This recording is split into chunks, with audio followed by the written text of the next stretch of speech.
hoje ser breve nas minhas palavras. Eu quero focar bastante no material que eu trouxe, porque ele é muito importante. Se ele não fosse, não teria sido escrito. E esse material, eu até trouxe os módulos.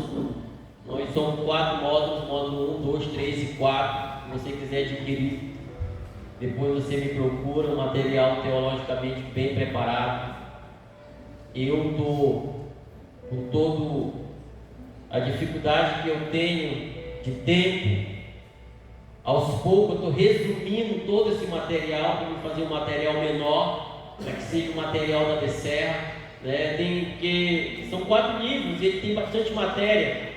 E tem matéria aqui que é mais para preencher, sabe? Tem a aula aqui que é mais para preencher espaço, fala das mesmas coisas. E aí eu estou fazendo um resumo. E eu acredito que logo nós vamos ter um material próprio nosso, da igreja, né? Conversando com nossos pastores, né? Sempre avaliando bem aquilo que cabe e o que não cabe. E essa aula eu quero fazer lembrar que desde quando nós começamos esse projeto, desde quando a gente conversou com o pastor Alvori, eu apresentei o projeto para ele, quando ele me convidou para trazer esse projeto para a igreja. E eu sempre fui muito bem claro com o pastor que esse trabalho ele não tem nada a ver com G12, esse trabalho ele não tem nada a ver com MDA, esse trabalho ele não tem nada a ver com outros projetos. Esse trabalho de célula ele é 100% assembleiano. Ele foi elaborado por pastores assembleianos, por vários pastores. Ele passou por várias revisões.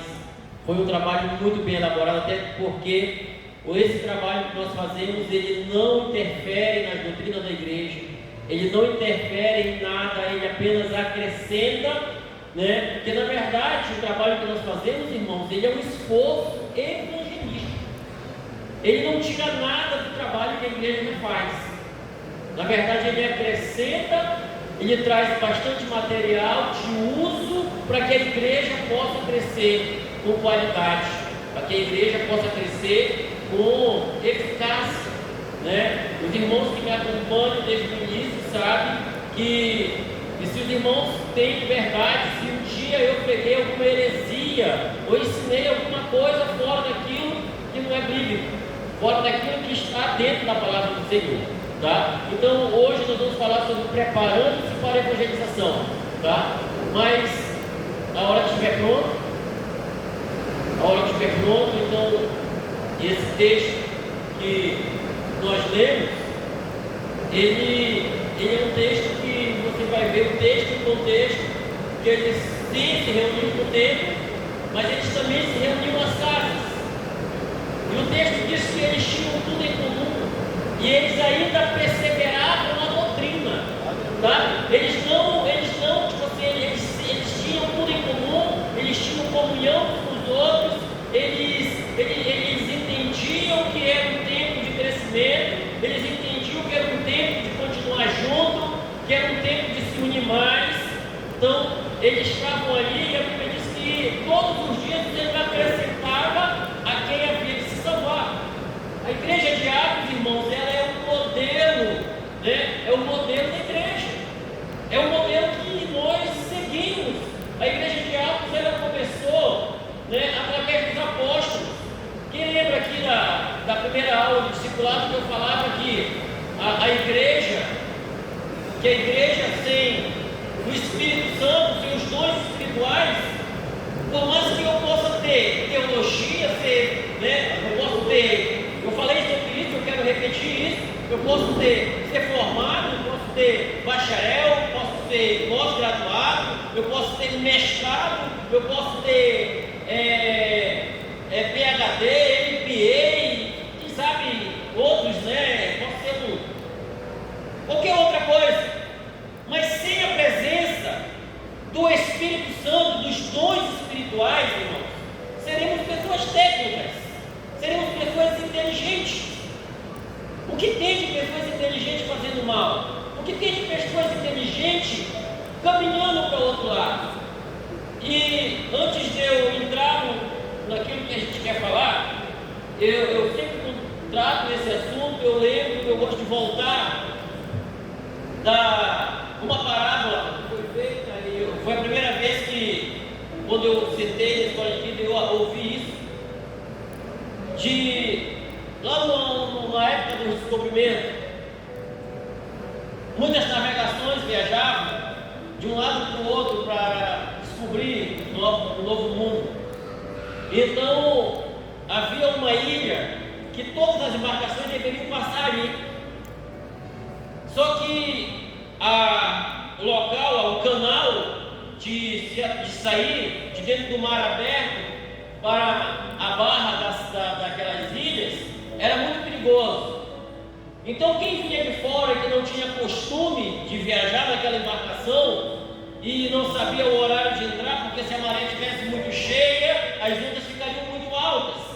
Então ele tinha que esperar a maré nem estar muito cheia nem muito baixa, porque se a maré estivesse muito baixa, o casco do barco bateria no fundo. Então a maré teria que estar no nível que a embarcação pudesse passar, que as ondas não estivessem muito altas e nem que estivesse muito seco.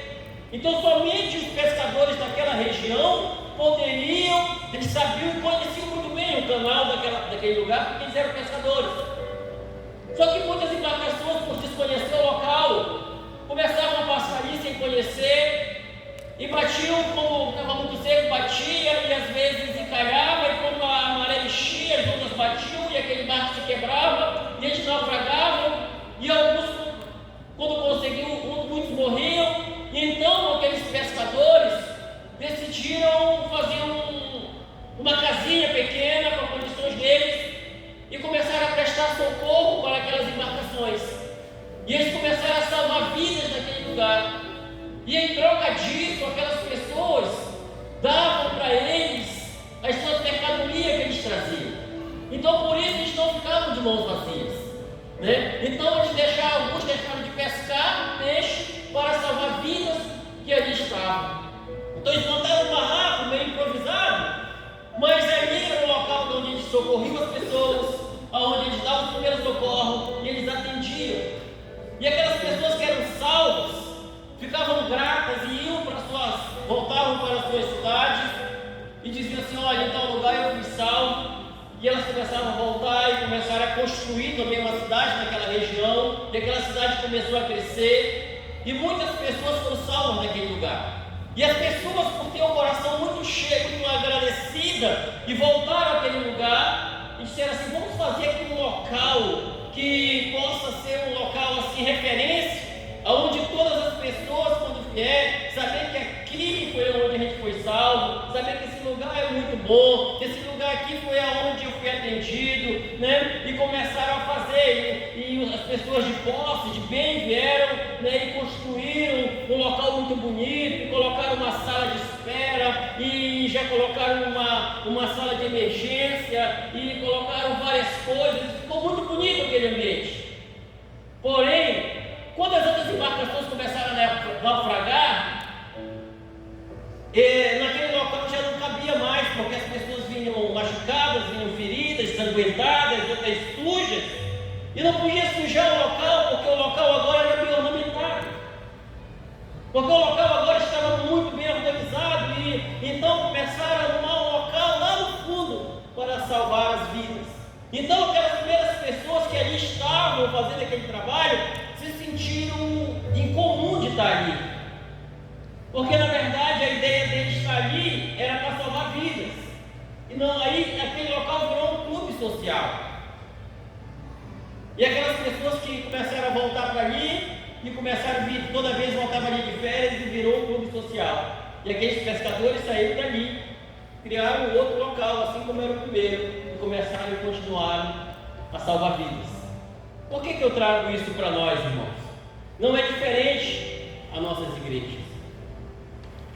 Quando a gente começou empolgados, salvando vidas, falando do Evangelho do Senhor, nosso coração ardia, a gente tinha desejo, a gente era mais animado. Só que Deus foi abençoando, e a gente foi construindo, a gente foi melhorando. E o conforto, a gente foi se sentindo mais confortável, e a gente começou a se ocupar com outras coisas e esquecemos do primeiro amor. O livro de Atos fala desses homens aqui, Hebreus, no capítulo 11, ele vai descrever esses homens como heróis da fé, homens que o mundo não era digno. Ele vai dizer que esses homens da fraqueza tiraram força, andaram errantes, não tiveram a sua vida por preciosa. Eles deram o seu melhor. Se você estuda o livro de Atos, você vai descobrir as viagens missionárias de Paulo. Paulo não tinha sua vida por preciosa. Você vai ver que Paulo, em cada cidade que ele chega, ele consegue uma casa. E nessa casa ele começa uma obra missionária. Quando você vai ver na Bíblia, você vai descobrir que cada igreja, essas igrejas grandes, principalmente a igreja de Corinto, ela é uma igreja que ela começa numa casa. Ela começa na casa de Lídia, a vendedora de púrpura. E ele começa a pregar ali, depois ela se torna uma igreja gigante, uma igreja abençoada, e Paulo manda carta para eles. Paulo, você vai ver que a igreja de 1 e 2 Coríntios é a igreja mais advertida que Paulo manda. Você vai ver que em 1 Coríntios, no capítulo 11, Paulo vai dar uma lição sobre ceia para eles. Lá no capítulo 23, ele diz: aquilo que eu aprendi com o Senhor, eu também vos ensinei. Que o Senhor, na noite em que foi traído, ele tomou o pão, tendo dado graça, ele partiu e disse: este é o meu corpo, que é partido por vós. E aí Paulo começa a falar, ele vai tecendo todo o seu ensinamento, e aí lá no 25 ele vai dizer assim mesmo: se nós julgássemos a nós mesmos, nós não seríamos julgados. Cada um examine a si mesmo, e depois coma e beba. Por quê? Porque, irmãos, a gente tem uma facilidade às vezes de apontar, de dizer, de falar, de dizer, sem conhecer. Paulo, ele nos orienta a nós nos examinar. Jesus fala a mesma coisa, ele diz: olha, quando você olhar o cisco no olho do seu irmão, dê uma olhadinha no teu também. Quando Jesus, irmãos, ele está ensinando, eu falava isso na aula do discipulado, Jesus, eu acho interessante aquela parte que ele diz assim: se o teu olho te faz pecar, fura. É melhor você entrar cego no céu do que enxergando no inferno. Se a tua boca te faz pecar, a tua língua arranca, joga ela longe de ti. É melhor você entrar mudo no céu do que falando no inferno. Se os teus pés te apressam para fazer o mal e te faz pecar, corta os teus pés, lança para longe de ti. É melhor você entrar aleijado no céu do que caminhando para o inferno. Ele disse: a tua mão te faz pecar, é melhor você cortar ela, jogar ela para longe. É melhor você entrar no céu sem poupar, de que pegando em várias coisas no inferno. Veja que é uma mensagem dura que Jesus dá, mas é uma advertência para nós até nos dias de hoje. Muitas das vezes por não vigiar, muitas das vezes por a gente não perceber que a obra do Senhor ela ainda é urgente. A obra do Senhor ela ainda é urgente, irmão. Glória a Deus. Esse projeto de célula ele não é novo. Ele não é novo, ele não começou agora. É que nós chamamos de célula. Hoje faz 114 anos da Assembleia de Deus no Brasil. E ela começou na casa de uma mulher, Celina de Albuquerque, lá em Belém do Pará. Todas as Assembleias de Deus, independente do sobrenome dela, vieram desses dois homens, Daniel Beck e Dona Vivi. Dois homens cheios do Espírito Santo. Aleluia. Cheios de dons, cheios de frutos do Espírito Santo. A minha cidade, de onde eu venho, a cidade de Bragança, a Assembleia de Deus também faz 113 anos também. Nasceu na casa e briga. Nasceu numa casa. A Assembleia de Deus de Madureira não nasceu lá em Madureira. Ela nasceu lá em São Cristóvão, com um missionário militar chamado Paulo Lemos Macalão e o irmão Francisco.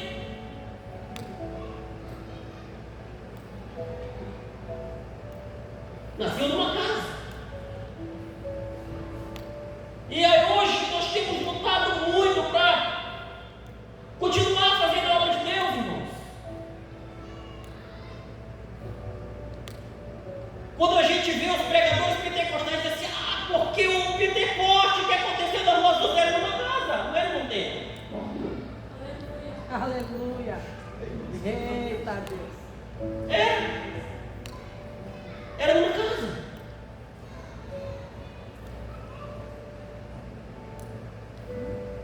E a gente tem que se preparar para evangelizar mesmo, irmãos. A obra não acabou. A missão não acabou. Jesus ainda não voltou.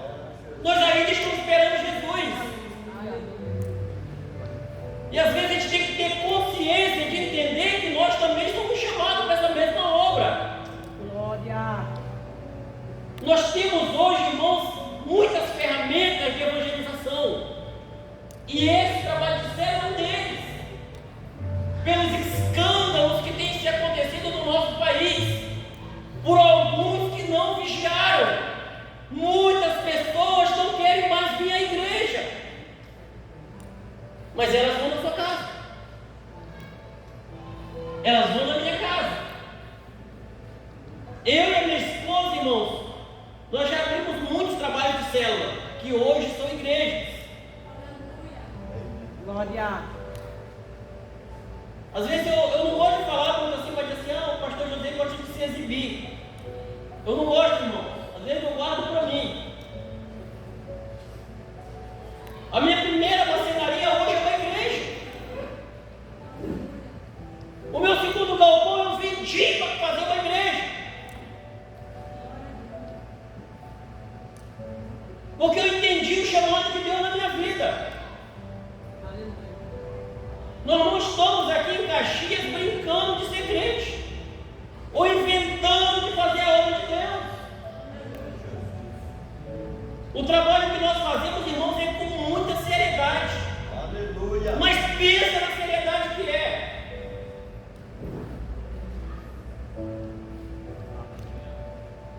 E às vezes é preocupante, sabe?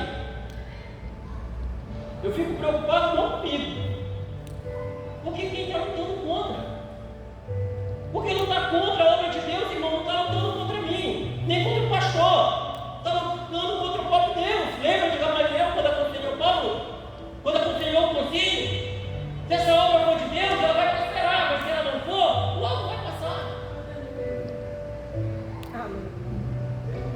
Coloca lá. Silas.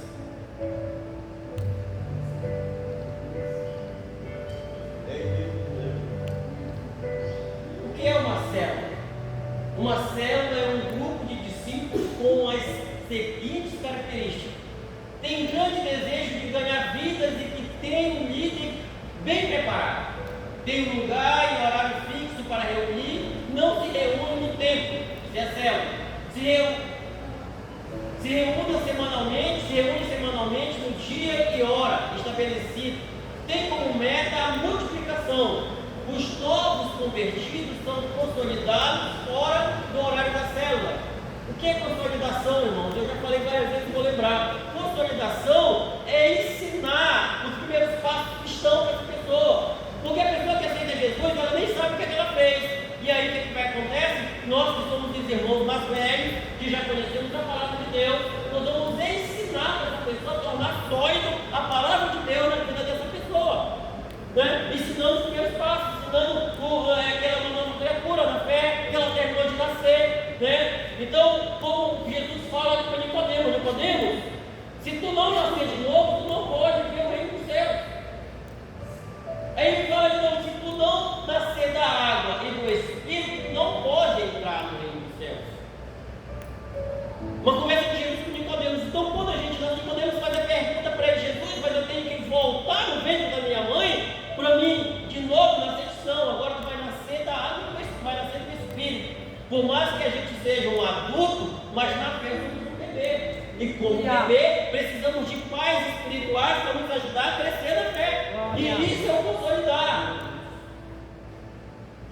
discipular. E alguns conhecem por discipular. Por consolidar você tornar sólido a palavra de Deus na vida do novo cristão, do novo irmão, para que esse irmão ele possa crescer em graça, em sabedoria e ainda ser cheio do Espírito Santo. Quem lembra que na semana atrasada eu falava sobre desconstruir as coisas erradas que a gente aprendeu e construir as coisas certas através da palavra de Deus? Não com heresia, mas através da palavra. Se eu roubava, eu não roubo mais. Paulo fala isso para a igreja dos Filipenses.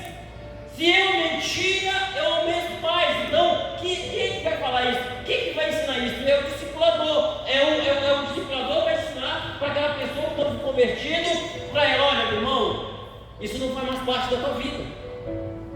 Você não pode mais mentir. Mas aí a pessoa não tem força. Como é que ela faz? Tiago dá a instrução: confessar os nossos pecados uns aos outros e orar juntos para ser curado.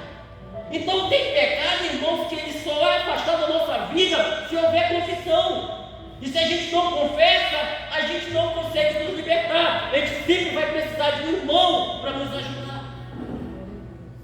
A gente sempre vai precisar de alguém para nos ajudar a gente vencer os nossos pecados. Quando nós falamos de discipulado, nosso discipulado não tem nada a ver com G12.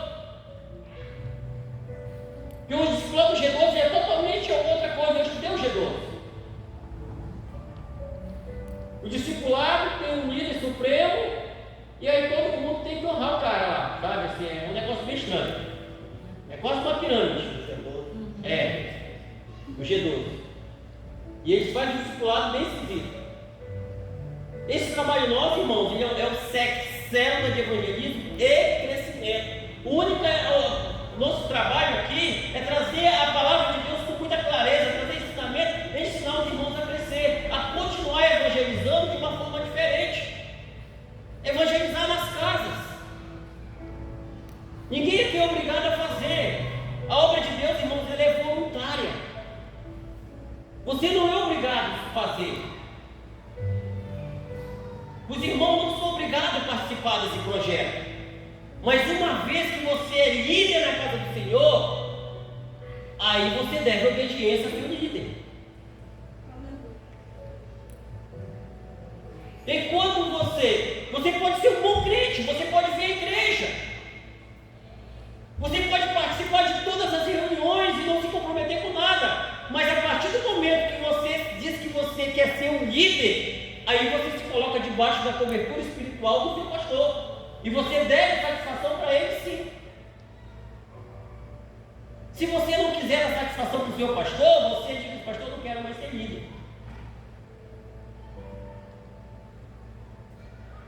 Porque aí você está desobrigado.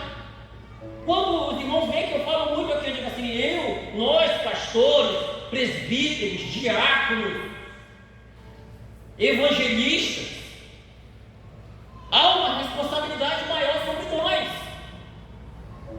Cooperadores que foram chamados para fazer parte do ministério têm obrigações, sabe? Então tem coisas que a gente tem que desconstruir e construir novas. Por isso que eu falava, então, sem o Espírito Santo, a gente é uma pessoa comum e normal igual qualquer outro. Eu posso estudar, eu conheci teólogos e conheço teólogos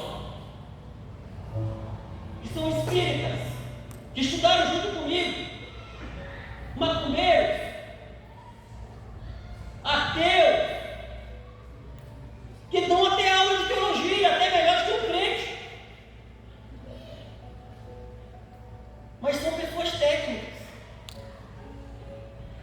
Eu não prego contra a teologia, não, muito pelo contrário, eu incentivo. E se você vê os homens que fizeram história, todos eles eram teólogos, mas eram cheios do Espírito Santo. Glória! Eles eram cheios do Espírito Santo. Como eu falava agora de Daniel Beck da Bíblia, homens terminaram de sair de uma academia batista.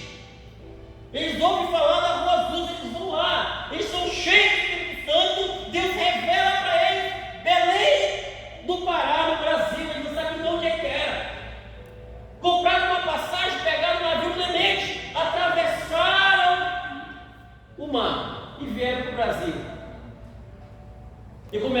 obra que hoje nós estamos aqui, fomos semente desses homens. Paulo Lemos Macalão abriu mão do seu trabalho do exército, da marinha, na verdade.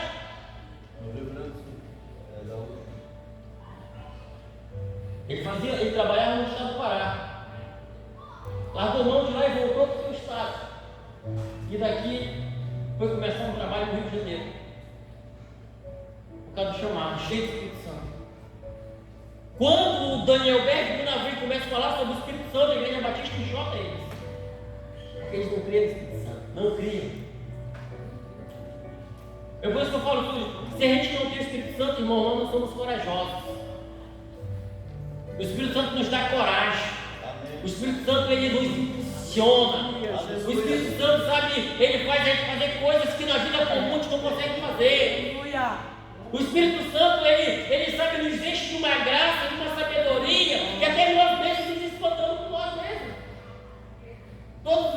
Todos os discípulos já formaram ou estão formados na escola de líderes, é o que nós estamos estudando.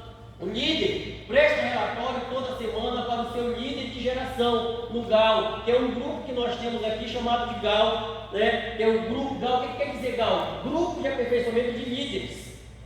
A gente se reúne lá, nós oramos lá de 11 à meia-noite. Nós temos esse grupo aqui na igreja. Nós estamos há 10 meses, vamos para 11 meses orando ali. Agora, né? Em agosto, faz um ano, vamos fazer em agosto um ano. Passou tão rápido, né, pastor? Um ano. E nós estamos nesse grupo onde a gente ali tira dúvida, a gente ora junto, a gente coloca o material ali para os irmãos fazem parte. E tem momento de oração e jejum pelos oicóis. É o que a gente faz, ora em jejum. A gente sempre está lançando meta de oração, sempre está lançando meta de jejum, né?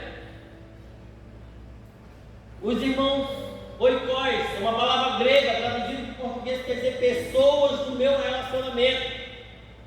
Pessoas do meu convívio, família, parentes, que eu lancei a estratégia. Lembra que eu trouxe um papelzinho, a estratégia de conquista, eu e mais 3, aonde a gente ora por 3 pessoas, aonde a gente incentiva você a orar, sabe? Se é de você orar por essas pessoas para que Deus possa alcançar. Orar por quê, pastor? Porque primeiro você descobre de que religião ela vem, se ela tem vício, se ela tem algum tipo de problema, algum distúrbio. E aí, quando a gente descobre, você traz para a gente. E a gente vai trabalhar e orar, repreendendo esses demônios que atuam através disso, para que essa pessoa venha ser liberta. E quando você prega o Evangelho para ela, o Espírito Santo faça parte dele. É por isso que a gente faz esse trabalho. Não vive fora do corpo, está ligado à igreja. Ou seja, a célula não vive fora do corpo, ela está ligada à igreja. Ela é uma parte do corpo, apesar de não estar dentro da igreja. Participa das atividades gerais, não cria visão em cima da visão, experimenta a liderança da igreja. Então a célula, ela é uma igreja fora daqui da igreja, lá na tua casa, uma igreja do teu lado. Não faz da célula um clube social. Lembra da parábola que eu comecei falando? Pode passar, por favor. Ministério da célula, líder, responsável maior pela célula, deve cuidar e acompanhar o crescimento dos discípulos. Usa a ficha da escala do sucesso, que é uma coisa que depois eu falo para os irmãos. A escala do sucesso é o ganhar, o consolidar, o treinar e enviar. Todo mundo que está sendo ganho vai ser treinado para ser um líder depois. Hoje, por que nós estamos aprendendo? Porque nós já somos crentes antigos, irmãos. Quem tem menos de 5 anos aqui de crente? Aqui? Menos de 5 anos? Quem tem mais de 5 anos de crente aqui? Por favor. Viu? Nós já somos crente velho, irmãos. Né? Então, nós já somos líderes. Só precisamos nos aperfeiçoar entre nós. Visita, estimula e dá exemplo em tudo ao seu discípulo. Ou seja, o líder deu exemplo. Eu, pastor, daquele pequeno rebanho. O vice-líder ajuda o líder em todas as funções. Eu substituo na sua ausência. Está sendo treinado para assumir uma célula. Ou seja, aquela célula, ela tem que dar fruto a ponto dela multiplicar. Quando ela multiplica, quem é o próprio líder? O vice. E o vice vai estar treinando o outro, vai estar treinando o outro. Então a igreja ela cresce com qualidade, ela cresce com, sabe assim, com sabedoria, com conhecimento, com saúde, sabe? Todo mundo está alinhado, todo mundo em comunhão, na mesma visão, né? Na doutrina. O anfitrião, responsável pela casa onde a célula se encontra, a pessoa que abre a porta da sua casa, o nome desse, a pessoa é anfitrião. O anfitrião ele não pode ser líder nem vice-líder, porque ele tem que recepcionar as pessoas da sua casa, a não ser que ele seja treinado para ele liderar uma outra célula, não na casa dele, mas em outro local. O líder de louvor, tem que ter um líder de louvor, por quê? Porque tem que ter um momento de louvor. Eu sempre falo que se você não tem um violão, se você não sabe cantar, tem essas caixinhas do Bluetooth, pega o celular, copia os louvores que é tocado pela igreja, que é muito importante isso também. O que é tocado na igreja, toca na célula. Porque as pessoas lá começam a se familiarizar com a igreja. Secretário, preenche o relatório do encontro da célula, entrega para o líder da célula e que no GAL entrega ao líder de geração, que hoje esse líder de geração sou eu, até Deus prover uma outra pessoa para colocar no nosso lugar. Pode passar, por favor. Roteiro para a reunião da célula, o pastor José. Sabemos que a obra do Senhor não pode ser feita de qualquer maneira, principalmente quando queremos obter resultados. Precisamos entender que pessoas virão de suas casas para receber algo de Deus, para sentir a sua presença. Assim sendo, o líder precisa ganhar confiança dos membros da sua célula. O ensino feito precisa atingir o coração e transformar vidas. Pessoas precisam ser treinadas como obter tudo isso. Dou algumas sugestões. Por favor. Ore pelos discípulos. Ore diariamente pelos seus discípulos. Isso transformará o seu relacionamento com eles. Eles o reconhecerão e seguirão a sua liderança espontaneamente. Você sentirá o seu próprio coração cheio de amor e paciência por eles. Irmãos, quando você começa a orar por alguém, você vai se lembra que eu falei, né? Você reunir informação daquela pessoa, descobrir de onde ela veio, o que ela passou, né? Qual a luta que ela está enfrentando, e você começa a orar e você se aproxima mais dessa pessoa. Quando você começa a colocar o teu coração nessa pessoa, você começa a querer ajudar essa pessoa. E o teu coração ele começa a sentir isso, né? Você começa a dizer assim: não, Senhor, eu quero fazer isso. Eu quero dar essa pessoa para Jesus. E porque você começa a criar estratégia, você começa a orar mais, intensifica a oração, né? No momento de oração que você vai orar por essa pessoa, você vai intensificar aquela fichinha aí, 1 mais 3, eu dou ali 6 motivos de oração para você orar. Ore por sinais, ore para que Deus manifeste sinais na sua célula. Isso fortalece a fé dos discípulos e atrai os não cristãos. Ore pelos eventos. Ore por todos os eventos da célula, seja no culto, uma festa de aniversário, lazer. Esteja pronto para testemunhar em qualquer circunstância. O tempo gasto afiando o machado para decepar as árvores não é tempo perdido. 1 hora gasta em oração fará com que 1 hora de trabalho renda mais do que centenas delas sem oração. Desenvolva uma disciplina de oração. É o que mais nós temos falado, irmão. O nosso trabalho se baseia primeiro na oração. Eu sempre falo, e a gente vem falando, eu aprendi assim, que tudo que você quer conquistar no mundo físico, primeiro você conquista no mundo espiritual. Primeiro você vai com Deus, hoje é minha célula. O problema é que você vai ver, se você, eu vou falar aqui algo que o Alderino trouxe para nós, o BBF.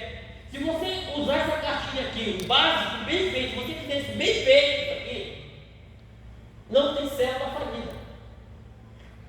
Não tem líder murcho. Não tem líder devagar. Não tem. E não tem célula ruim. Todas elas serão boas. Você vai medir o nível da sua célula no nível de oração que você está tirando. É isso, sabe?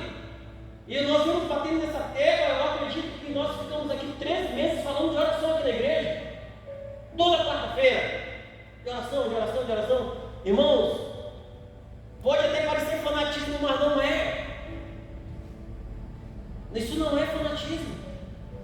Se eu fosse chamar isso aqui, eu vou chamar teologia da oração.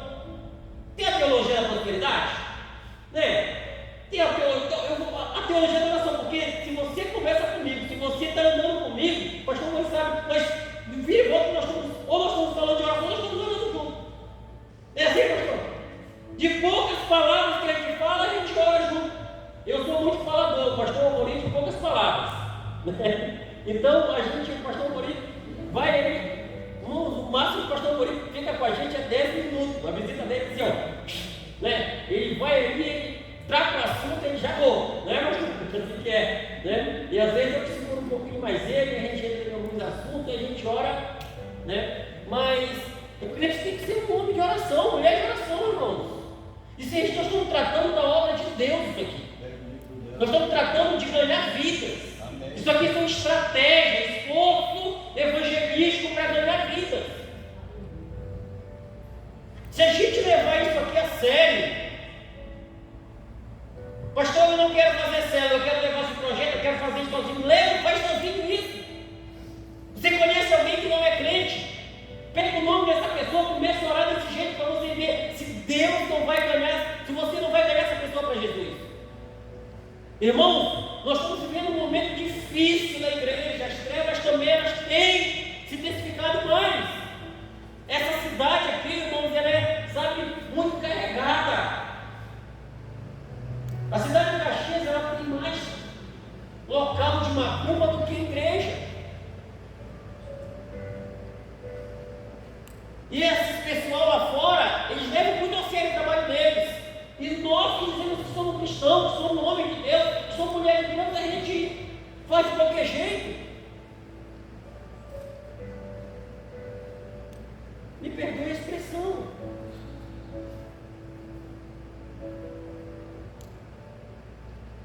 Ou a gente é ou a gente não é. Ou a gente vai ou a gente não vai. Se você se compromete, vai até o final. Está com dificuldade, pede ajuda. Semana passada eu disse assim, nós temos disse, nós vamos criar um discipulado aqui na igreja. Discipulado aqui não vai estudar uma cartilha não, vai sentar um com o outro. Orar um com o outro, ouvir um ao outro, apoiar um ao outro, botar o ombro na cabeça do um com o outro, chorar um com o outro. Sempre falo que um bom discipulador não é aquele que fala muito, é aquele que ouve. E se ele está cheio do Espírito Santo, se ela está cheia do Espírito Santo, a pessoa fala e um abraço dela por aquela pessoa. É esse o modelo de discipulado que nós trabalhamos. Aqui a gente não coloca a carga sobre os ombros de ninguém. Mas se você se comprometer com uma pessoa, não faça isso aqui bem feito que você vê. Você vai ser o maior ganhador de alma que o Caxias já conheceu. Nós não estamos orando por 10% dessa cidade? Quem está orando por 10% dessa cidade aqui? Quem está orando? Glória. Então vamos orar mais. Não faça a tua parte. Pastor, eu não consigo orar por 3, eu vou orar por um, então ora por um. Pastor, eu não consigo orar por um, ora por meio. Como é que eu oro por meio? Eu convido mais um irmão para orar comigo pelaquela pessoa. É orar por meio. É uma expressão minha, né? Pastor, eu não dou conta de orar sozinho por uma pessoa. Convido um irmão. Irmão, vamos nós dois orar por fulano. Lembra de Salomão? O que Salomão disse? Melhor ser dois do que? Porque tem melhor paga do seu?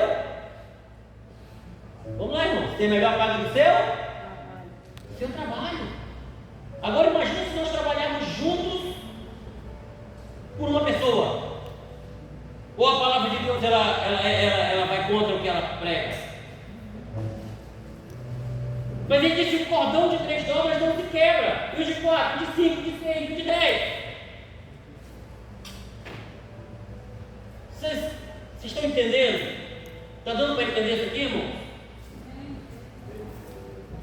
Ou seja, então, uma hora gasta em oração, irmãos, não é perder tempo, é investir tempo.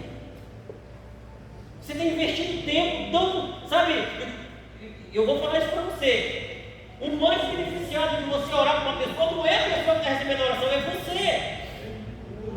Porque quanto mais você ora, mais Deus, mais cheio dele você é. Glória. Quanto mais você se aproxima na oração de Deus, você vai chegando mais perto dele, a luz dele vai entrando em você, você vai descobrindo que tem coisas que você tem que largar para trás. Você vai descobrindo que você vai ter que desconstruir algumas coisas, você vai ter que renunciar a algumas coisas para que ele possa efetuar a sua grandeza na sua vida. Aleluia. Busque respostas. Qualquer crente pode ser uma pessoa de oração, mas você precisa se tornar uma pessoa de oração respondida. Qualquer crente pode ser um crente de oração, irmãos, qualquer. Mas nós, principalmente nós, temos que ser crentes de orações respondidas. Nós orar e Deus começar a responder as pessoas. Não, eu quero ir na célula daquele cara, eu quero ir na igreja dele, eu quero estar lá. Não é assim que é? Não é assim que acontece? Pode passar, por favor.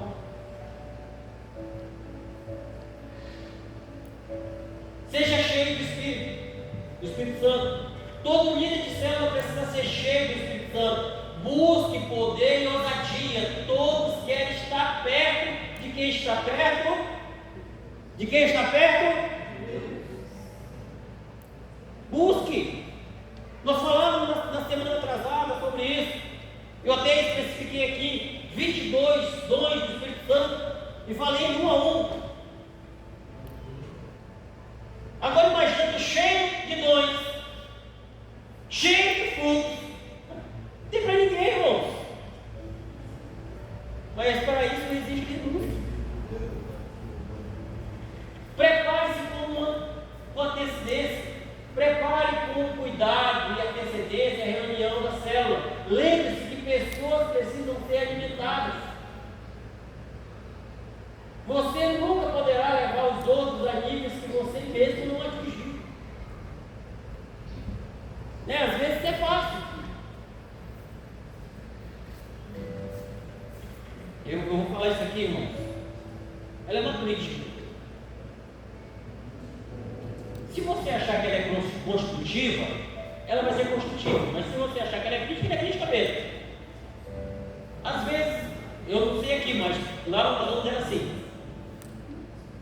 Tinha uns obreiros sem vergonha.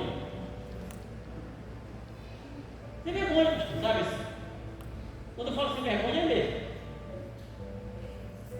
Eu gostava, sabe?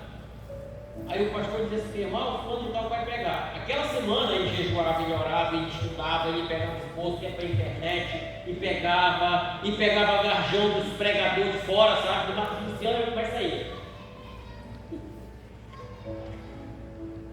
Aí é o melhor crente com o microfone na mão. Mas vai ver o fruto dele.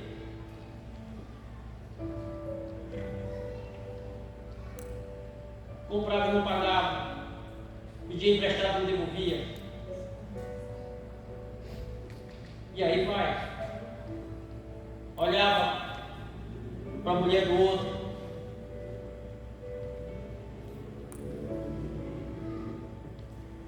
e uma série de coisas. Por isso que eu falei, isso é crítico, tá? Mas a gente, irmãos, precisamos melhorar. Porque se a gente eu quero levar alguém a um nível que eu não atingi. Lembra daquela história? Faz o que eu mando, mas não faz o que eu faço? Lembra que lá no início da sugestão, nós, né? O líder tem que ser o exemplo, e tem que ser mesmo, porque nós somos crentes, irmão. Principalmente nós que ensinamos as pessoas, principalmente nós que somos homens de Deus, mulheres de Deus. As pessoas lá fora não querem nem saber. Se elas quiserem te tratar mal, mas se elas verem uma falha tua, elas vão te apontar. Lembra de Hebreus? Nós estamos cercados de uma nuvem de testemunhas. E quando eu falo de nuvem de testemunhas, nós estamos cercados mesmo. Lembra do filho pródigo? Quando ele se arrependeu, ele disse assim: Senhor, eu pequei contra ti e contra os céus. Não sou mais digno de ser teu filho. Nuvem de testemunhas. E aqui eu levo para o mundo espiritual.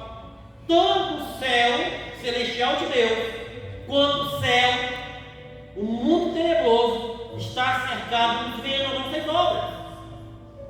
Tanto os demônios estão olhando as nossas obras. Os demônios estão olhando a gente, vendo o que nós estamos fazendo. E o céu também, os anjos também estão vendo. Nós estamos cercados não só de pessoas humanas, mas do mundo espiritual muito mais. Porque o mundo espiritual, irmão, está anotando tudo para aquele grande dia. Meu Deus. Nos acusar, ou dia a dia nos acusar na presença do Senhor. Só que tanto o mundo físico como o mundo espiritual estão nos observando. Eu sempre costumo falar e aprendi assim, que o crente tem que pecar por acidente, não por costume.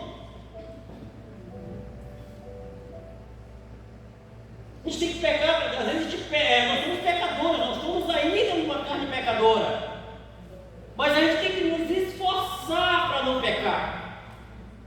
Lembra que eu comecei a minha fala falando se minha mão, se meu olho, se a minha boca, se meu pé, né? Então,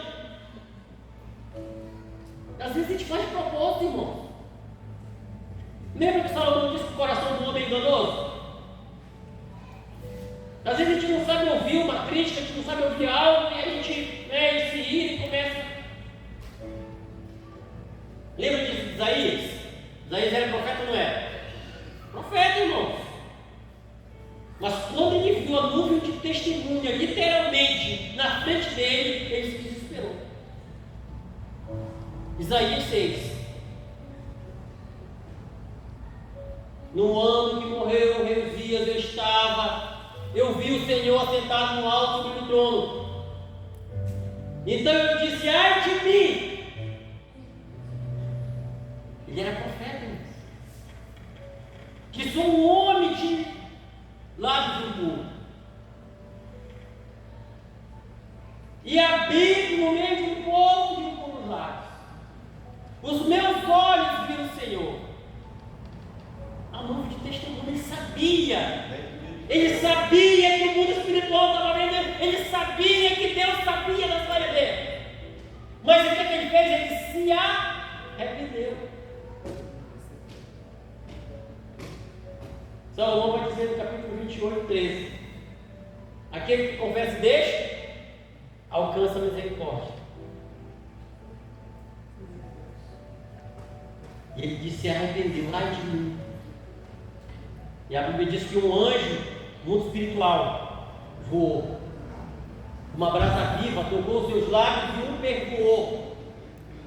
E limpou as suas culpas. E a partir daí ele começa a profetizar coisas novas. Observa que no capítulo 5 ele só profetiza coisas amargas. A partir do momento em que ele começa a dizer, vai para o 9, e os filhos se nos deu. E o principado estava sobre os seus ombros. E o nome dele é Conselheiro, Deus Forte, Príncipe da Paz. Aleluia. No 11 ele repete: a terra sempre longe, estava em umas trevas e tudo. Ele começa a dizer de novo.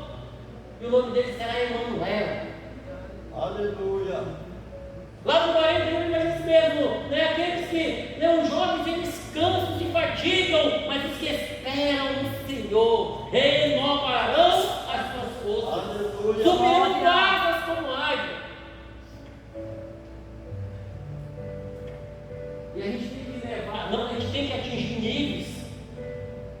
E a nossa vida, ela tem que ser testemunha para os outros querer também ser igual a nós. Aleluia. Não é assim, irmãos? Vou poder passar, irmãos, eu vou já encerrar.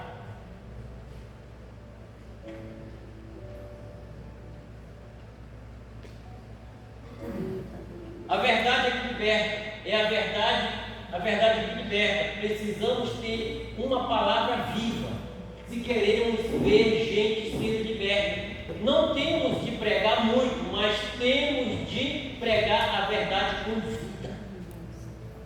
Lembra que o pastor leu aqui em Hebreus, no capítulo 4, versículo 12? A palavra de Deus, ela é viva e eficaz, ela é mais cortante que uma espada de dois gumes, a ponto de discernir, e separar almas, Meu Deus, nós temos que ter uma palavra viva. É por isso que as sugestões de cima é orar, se preparar, buscar, porque quando você abrir a tua boca dentro da célula, eu sempre digo assim, mensagem de célula, irmãos, é 10, o máximo 15 minutos. Por quê? Porque pessoas que estão indo ali, e ali, pessoas não crentes. Mas só se você vai cheio do Espírito Santo, você vai, sabe, uma pessoa não é cheia do Espírito Santo, uma pessoa que ora, já orou para a pessoa que está ali. Uma palavra tua, irmãos. Você solta a palavra, o Espírito Santo pega, assim, com tanto prazer, e coloca dentro daquela pessoa. Você começa a falar, as pessoas começam a chorar. Você começa a falar, as pessoas começam a sentir a presença de Deus. E aí elas mesmo não entendem porque estão chorando. A gente tem ido por aí, não é assim, pastor? Tem sido? Mas como eu falo, às vezes exige renúncia, irmãos. Algumas coisas exigem renúncia. Eu acredito que já faz tempo que o pastor me dá dentro do culto e eu venho aqui e falo, irmãos, vamos orar de hoje, nós estamos orando, sabe assim, orando para os irmãos orar para a gente. Faça um esforço, ore junto. Cada um tem um momento de oração devocional, mas quando a igreja ora junto, irmão, é diferente. É quando a igreja ora junto, há algo sobrenatural. Já teve noites dessas que não dá vontade de sair da oração. Mas tem noites que eles ficam contando as horas para terminar. De cansado que estamos. Mas vale a pena. Ora junto. Tudo que Deus faz, Ele faz pela palavra e pelo Espírito. Isso é tudo que você precisa na célula. Uma palavra viva, apaixonada e a unção fresca do Espírito Santo. É tudo que precisamos, irmãos, ou não? Não é isso? Então, como é que a gente adquire tudo isso? Na oração, na intimidade com Deus. Eu sei que é difícil começar a orar, irmãos. A gente pensa numa pessoa que tinha dificuldade para orar, era eu. Eu vim cheio de mazela do mundo, pastor. Mas eu vim cheio de costume, cheio de coisa ruim.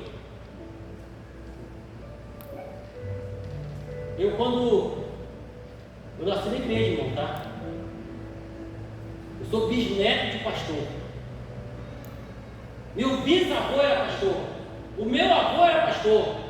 O meu pai pastor, se afastou do Senhor, hoje se voltou de novo, está na igreja.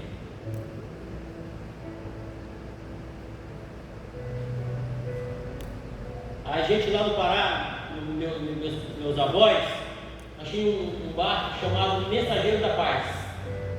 Ele enchia de donativo e viajava os ribeirinhos, entregando, fazendo missão. Não a minha avó, mas a madrasta do meu pai, ela é enfermeira formada. E aí tinha um outro irmão que era assistente social, o outro que era dentista, o outro, e juntava aquele monte de gente. Nós passávamos 15 dias distribuindo, pregando o evangelho e abrindo igreja. O meu avô abriu igreja aqui na Palmeira das Missões, é o nome da cidade, para cá, Palmeira das Missões.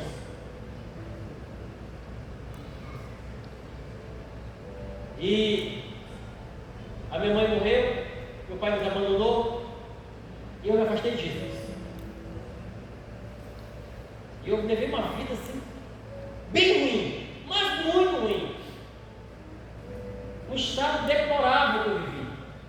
Tenho vergonha de dizer às vezes. O estado de como Jesus me encontrou de novo. E eu precisei, e eu fui ganho, irmão, de volta numa célula, de um pastor apaixonado por almas, apaixonado por resgatar pessoas. Eu era cheio de preconceito. Eu disse: no dia que eu tiver de voltar, vou voltar para a minha igreja, a Assembleia de Deus, aonde eu cresci na escola dominical, aonde eu cresci aprendendo tudo mas cheios de mania, cheios de coisas. E um pastor da Igreja da Paz, quem vai falar dessa Igreja da Paz? Hoje é Paz Chute. Não sei nem falar esse nome, tão bonito que é, tá? E esse pastor me ganhou para Jesus. E ele me discipulou. E ele começou a desconstruir aquilo que eu trazia para construir algo novo na minha vida. Na verdade, ele ganhou primeiro a minha esposa. Minha esposa, a primeira crítica que ele ganhou na minha cidade. Depois ele ganhou outros irmãos e depois ele. Quantas vezes aquele pastor saiu fedendo e com a sua roupa molhada com as minhas lágrimas. Não me dizia uma palavra, mas ele me abraçava. Me dizia assim mesmo: você será um grande pregador do Evangelho. Eu consigo te ver no futuro. Tu ganhando mais algo do que eu já ganhei. Eu sei que eu não estou perdendo tempo contigo. E o momento que eu estava vivendo, eu não me vi aqui pregando. E ele já tinha me visto aqui. Então vale a pena investir em pessoas. Vale a pena orar por pessoas. Vale a pena, sabe você? Mas eu estou perdendo tempo naquela casa. Tu não está perdendo tempo. Mas eu estou perdendo tempo. Eu já orei. Estou com tantos meses orando para essa pessoa e nada. Não te preocupa, num tempo determinado, Deus vai mudar a história dessas pessoas. Eu lembro que na primeira aula que eu dei aqui, eu disse: irmãos, as pessoas que eu orei, que eu fiz o que eu escrevi para me orar, Deus me deu as mais difíceis, e foi as mais difíceis que eu alcancei. Aquelas pessoas que são muito boazinhas, muito legais, elas são listas. Mas as pessoas mais difíceis, elas são mais fáceis de ganhar para Jesus.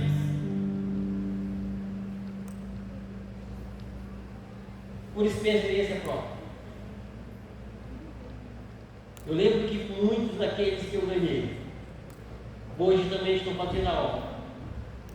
Muitos aqui no Brasil, outros fora do Brasil. E eu comecei a usar a frase que o pastor Paulo me disse: você será um grande homem de Deus. E quando eu vejo, tenho notícia, eu me emociono, porque de saber que fiz parte da vida daquela pessoa. E é isso que eu venho trazer hoje para nós.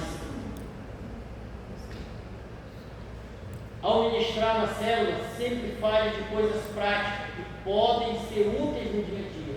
Fuja das doutrinas estéreis e teologias mortas.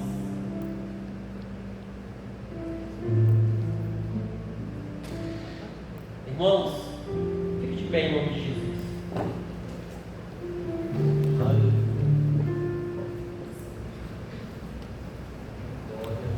Aquele outro material está aí? Só quero ler. Está o outro? Passei, Carol? Só colocou esse? Não, o outro não conseguiu. Tá. Isso aí ali. Aleluia. E é baseado nisso, irmãos. O trabalho da nossa célula é baseado na oração. Aleluia. Nós temos muita coisa para a gente caminhar. A igreja de Serra vai viver momentos muito bons. Só que esse primeiro momento, eu tenho falado com o meu pastor, tenho dito para ele assim: o primeiro momento ele é mais trabalhoso mesmo. Ele é mais dificultoso. Porque uma igreja, para transicionar de uma igreja tradicional para esse trabalho, os primeiros irmãos eles não vão compreender. Alguns não vão entender. E alguns vão, mas outros vão entender. Esse é o material que eu trouxe agora, irmão, foi a primeira aula que eu dei para os irmãos. Você lembra disso, pastor? Hoje eu ia falar sobre. Hoje eu ia falar, na verdade, Deus e o complexo de inferioridade no líder. Mas eu orei a Deus e pedi para que o Senhor repetimos essa aula. E eu queria orar com os irmãos. Aleluia. Por que falar tanto de oração e não orar, né, irmãos? E Eu queria te convidar, se você quer fazer uma aliança de novo com o Senhor, se você tem alguém que você precisa orar, que você quer alcançar alguém para Jesus, seja um missionário, irmão, na tua casa, na tua empresa. Você é um homem de Deus, você é uma mulher de Deus, você é um multiplicador. E a minha oração hoje não é por reconciliação, não é para te aceitar Jesus. A minha oração é hoje para que você seja